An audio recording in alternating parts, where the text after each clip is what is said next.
本マグロの子を皮を焼いて、刺身にしましたけど残りました。で残してこのままお醤油につけたりもしますけども、今日は琉球風につけてみたいと思います。で、マグロの刺身が約 300g ちょっと今日あります。これを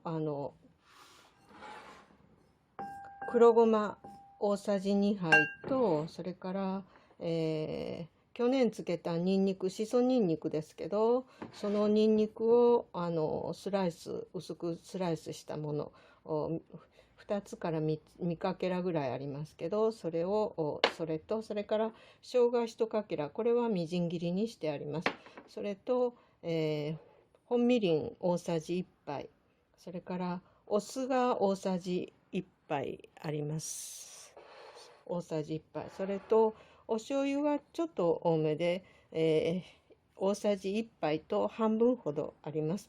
で、黒ごまは半ずりにしてます。でこの中に、全部入れていきます。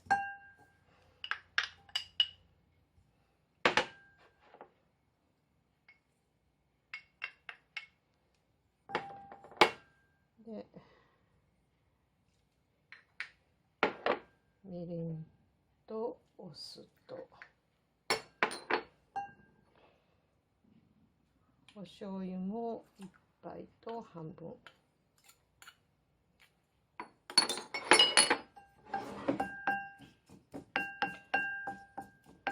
これを混ぜまして、この中に、全部マグロも入れます。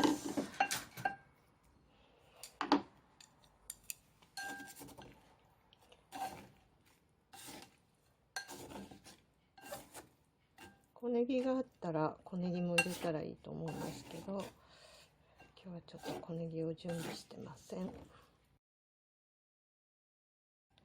ごまのいい香りがしてます。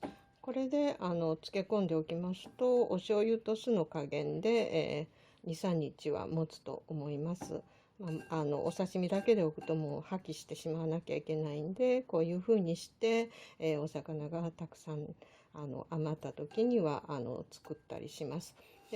で、これで、ご飯にのせて食べたり、そのまま食べたりします。これで完成しましたけども、必ず味見をして、自分流に、お醤油入れたり酢を入れたりみりんを足したりして、味を見てください。これで完成です。